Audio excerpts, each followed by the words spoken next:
as well as verbal and body language, do you feel that communication can also be demonstrated or done via the way you dress? Because Zoom calls, and this is a very controversial issue, where they have the shirt and tie on, but maybe shorts on underneath. Do you not feel that that would influence the way you behave on a Zoom meeting or on a or when you're communicating? Because you're not really dressed for the occasion. And like you say before, where people just get out of bed and jump in front of the camera and you can see the bed half made in the background. Like when you go to a meeting physically, you're fully dressed for the occasion. You're fully mentally prepared that I'm going somewhere. I'm going from A to B. I'm gonna meet so and so, and we're gonna have a conversation.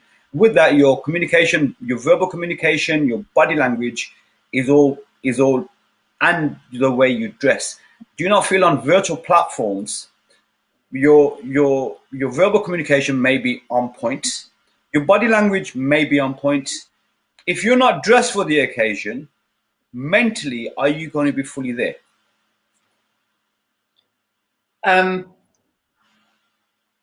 There's no right or wrong answer, because I've discussed this on the digital platform. You've done it on LinkedIn as well. For me, it's really important how you dress. I mean, I must say, whenever I've seen you on the platform, you've always dressed smart. And there's so many others in my circle who I've known that dress very smart on the platform, and I'm all for that. But then there's certain people who think the casual is what does it for them. Again, for me to get into that professional mode, I actually do have to physically get up, dress up, put my makeup on. Because it's about the mindset, isn't it?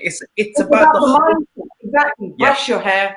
I know you don't need to brush your hair, but I, yeah, yeah, you don't have to worry about that.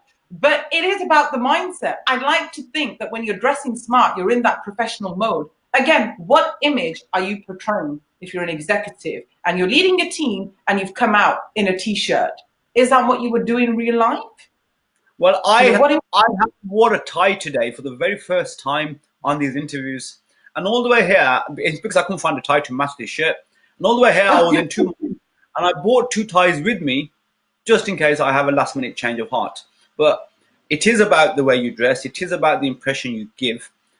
For me, I've always had a tie on. I haven't got one today, and I feel a bit uncomfortable, I'll be honest with you. But I've got over it. But I mean, there's been a few horror stories where people weren't appropriately dressed for a Zoom call. The doorbell has gone. They've got up without realizing, and horror stories. And my real question is, if you are casual in that respect, then how effective will your communication be? Because Well, mentally, you're not there, are you? no, you're not. It's very, very important. It's about your mindset. It's what we were saying about the boxer, weren't we? How they go into the ring, you know, Yeah. the physiology, how they've prepped themselves before they've even started the fight. How have you prepped yourself physically to go into that meeting? And what impression are you going to give? Are you still going to have the same authority?